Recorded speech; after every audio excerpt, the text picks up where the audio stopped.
Hi guys! Once again, welcome back muli sa ating channel, Chloe TV.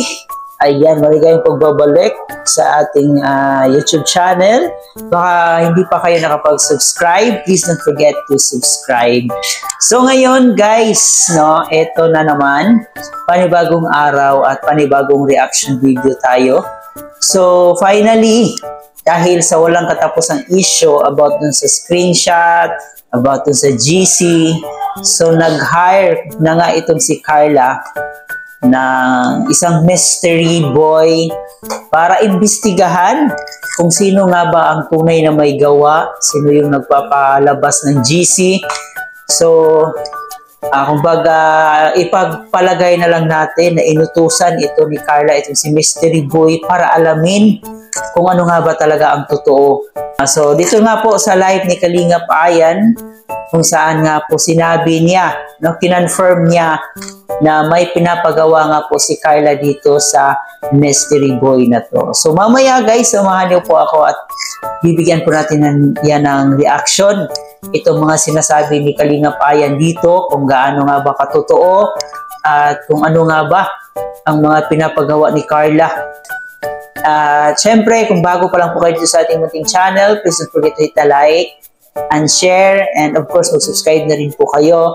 Higit sa lahat, huwag kalimutan palaging suportahan ang ama ng Kalingap, si Kuya Bal Santos Matubang, at Edna Vlog, Kalingap Rab, at syempre si Jap Matubang. Suportahan niyo po natin ang ating Keyboys, Kalingap Partners, at ang ating charity vloggers sa Pilipinas. So let's go, huwag na natin patagalin pa, kaya panoorin ba natin to.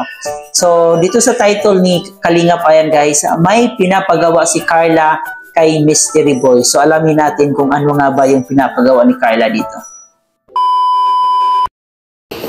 Wala ako masyadong tiwala kay mystery boy guys.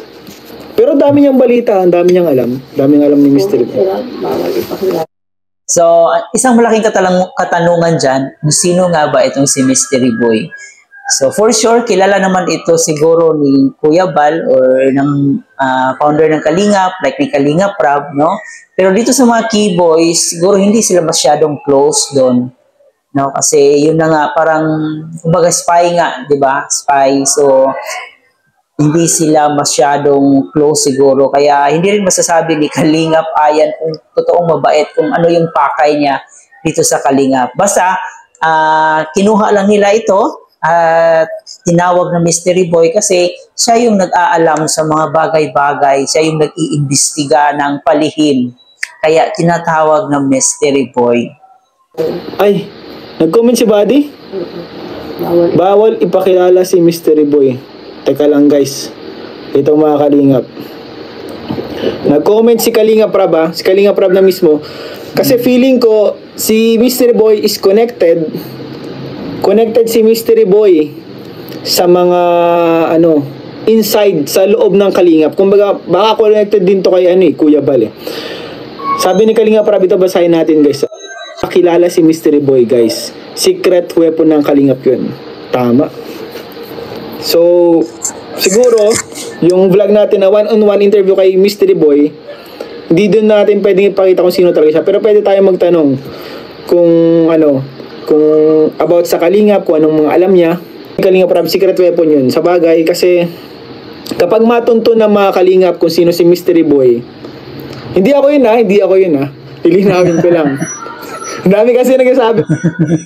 May mga nakikita nga tayong comment doon sa comment section ni Kalingap Ayan na siya daw yung mystery boy na yan. So I don't think na siya si mystery boy kasi parang madali lang siyang makilala kasi siya ay sikat na sa Kalingap. So madaling-madali siyang makilala ng mga tao. So marahil talagang hindi ito vlogger ng Kalingap. Kumbaga ito'y masugid na sumusuporta ng Kalingap. So baka ganun si mystery boy. Ako si mystery boy. Hindi ako yun guys. Ang dami nalilin lang. Kapag nalaman na ang katotohanan kay mystery boy kasi mga Kalingap, kumbaga matutunto na ang location niya, matutunto na kung saan siya. Baka magkaroon din siya ng mga death threats, magkaroon siya ng mga mga masasamang banta, mga stalker. hindi niya na magagawa ang mission niya. Kumbaga, katulad ng sabi ng Kalingap Rab, secret weapon siya ng Kalingap. Kasi siya nga nagmamanman sa lahat ng grupo, guys. Ano pa yan? Danjoy, Jomcar, Edsy, Melbrad, Ed Pau, Cedros, kahit anong love team pa yan, mga Kalingap, ay meron yang connection or intel si Mystery Boy para makinig yung mga balita. Actually, lahat ng screenshots meron siya. Lahat ng screenshots, guys, meron ni si Mystery Boy. So, kumbaga, ito si Mystery Boy ang susi sa lahat ng mga nangyayari ngayon kay Carla. So, marahil siya ang makapagsabi kung ano yung totoo about dun sa screenshot na yan, sa yung mga GC na yan, diba? So, itong si Mystery Boy, siya talaga yung susi para malaman natin ang katotohanan. Ayan, mababasa nyo, guys, oh. Spy sa lahat ng GC si Mystery Boy. Kasi mga Kalingap, mag-ingat-ingat na kayo, mga Kalingap, ha. Si Mystery Boy po, mga Kalingap, sa lahat ng GC, marami siyang iba't ibang account na nakakapasok sa lahat. Oh, yan na nga pala. Diba? So, lahat ng mga GC pala, ng mga iba't ibang grupo, ay nandun si Mystery Boy. So, hindi natin alam, no? Kasi kami sa Karepa, may GC din po kami. So, baka isa doon sa account na nandun sa Karepa, is nandun rin po si Mystery Boy. So, hindi natin alam talaga kung sino si Mystery Boy. Walang nakakaalam. Pero mas mabuti yan para may magmanman, no? Kasi hindi talaga maiiwasan since hindi naman lahat magkakakilala dito sa Kalingap and hindi naman lahat talaga mabuti yung pakay dito sa Kalingap. Kaya mas mabuti talaga na may tinatawag silang Mystery Boy para alamin, no? Para makilala agad kung ano yung mga katiwalian ang ginagawa sa GC. Lahat ng GC. So, sa mga nasa po dyan GC, mga Kalingap, pwede po kayong sumali sa mga GC, pero ang masasabi ko lang ay mag-ingat po tayo sa bawat sasabihin natin sa GC. Kasi si Mystery Boy po ay meron ng lahat ng screenshot na pwede nyong may screenshot or ano pa ba yan, kung ano pa man yan. Hindi ko sasabihin, guys, kasi meron tayong protocol, may utos si Kalingap Rab. Bawal pong ibulgar ang katauhan ni Mr. Boy. Mabibigla kayo, mga Kalingap, sa mga sunod na mga Si Mr. Boy po ay walang YouTube channel. Yung pagkatao niya ay walang YouTube channel. Si Lolo o si Ato, Tatay Pure Health. So, malamang wala talagang YouTube channel si Mystery Boy kasi baka madali lang makilala, no? So, siguro nagtatrabaho lang ito sa Kalingap, no, as spy. Siya yung inutusan ni Kuya Bal or ni Kalingap Rab na manmanan lahat ng GC, lahat ng mga grupo. So, yan yung assignment niya. Kaya, I don't think na meron siyang YouTube channel or I don't think na isa siya sa mga key boys kasi baka hindi talaga yan pwede. Kasi spy nga siya eh. At saka sabi ni Kalingap Rab na bawal ibunyag and yun, maaaring maging mapanganib yung buhay niya pag nalaman ng marami na siya pala yung Mystery Boy na tinutukoy. Pero guys, balik tayo sa pinapagawa ni Carla kay Mystery Boy. Ito na nga. So, po, mga Kalingap, ito po, pinaalam lang sa akin ni Mystery Boy, ha. Pinaalam lang sa akin ito ni Mystery Boy. About sa utos sa kanya ni Carla. Kasi po, mga Kalingap, para sa inyong kaalaman na, ito guys, seryoso na. Para sa inyong mga kaalaman, mga Kalingap, si Carla po ay, kumbaga, yung mga ganyang usapin, yung mga ganyang mga issues ay naririnig niya yan, hindi lang po siya nagsasalita. Nai-stress siya sa mga ganyang issues, sa mga hindi pagkakaunawaan. Kasi alam niyo naman si Carla, very very innocent, kumbaga. Si Carla, very vulnerable, madaling masaktan. Kasi yung mga taong tahimik, sila yung madalas I mean madaling masaktan. So siguro ginagawa niya to para marisolba agad, para magkaroon na ng katahimikan. Pagpasok niya sa mga kalingap, sa kalingap ay talagang, kumbaga, napakatahimik ng buhay niya. At ngayon nga mga kalingap, si Carla ay andito na, nasa kalingap na siya, and makikita natin na sobrang. Pero hindi rin naman natin masisisi na may mga issue about sa kanya. Kasi nga po, sobrang sikat na niya ngayon. And talagang pinag-uusapan siya. And syempre, isa na rin po siya sa most beautiful vlogger. Top 7 pa talaga siya sa whole Philippines. So, talagang madadamay at madadamay talaga yung pangalan niya. And normal lang naman po yun. Pero importante talaga dito, social media, marunong ka talagang lumaban, especially sa mga bashing. Pero sa nakikita natin kay Carla, hindi siya ganun ka Although lumalaban siya, pero hindi siya ganun ka lakas yung fighting spirit niya about dito sa mga issue na to.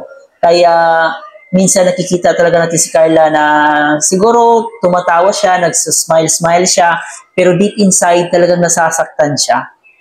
Famous niya na. Sobrang sikat niya na po mga kalingap. Isipin niyo po, kahit po si Alex Gonzaga, natalo niya sa top. Naka-top 7 siya sa most beautiful vloggers sa buong Pilipinas. Grabe. Nakita ko pa nga si Carla si Alex nag-message sa Pinoy History kung bakit hindi siya nasama sa top 25 most beautiful vlogger.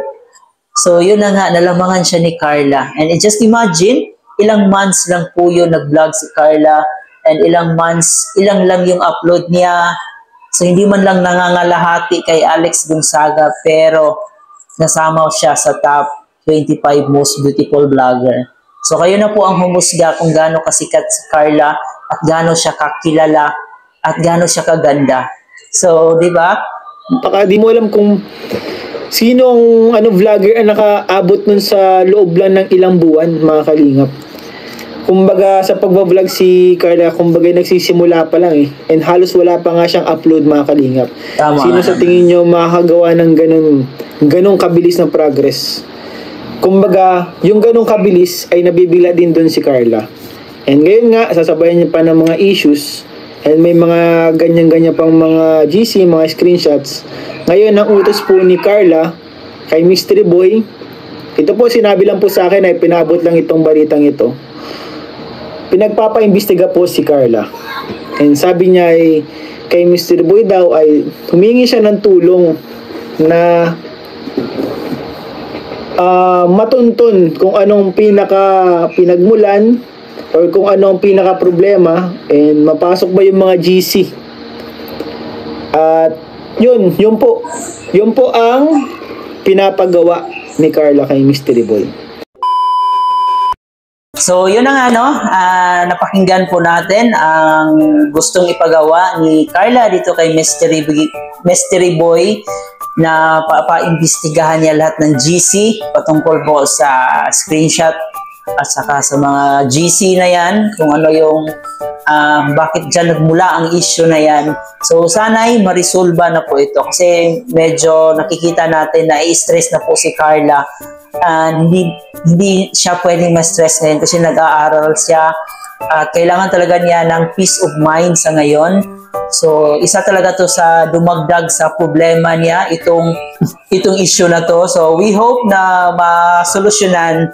At siyempre nagpapasalamat tayo dito sa ating mga key boys, especially kay Kalingap Aya na talagang todo suporta, todo depensa dito kay Carla, no? So siya talaga ang isa sa mga totoong kuya dito ni Carla sa Kalingap. So we hope na marisolba na tong problema na to. So, para matapos na at para matahimik na po ang lahat, kasi sobrang ang dami na pong nadadamay, ang dami ng mga pangalan ang na-involved dito sa GCN na to, sa screenshot issue na to. So kayo ba guys, ano yung opinion nyo patungkol dito po sa issue na to, and ano yung masasabi nyo sa hakbang ni Carla para ma-resolve itong issue na to. So mag-comment po kayo dyan sa ating comment section. Bago natin tapusin, huwag kalimutan mag-like and share sa ating video and mag-subscribe na rin po kayo. Ito nga po pala si Chloe TV. Maraming salamat.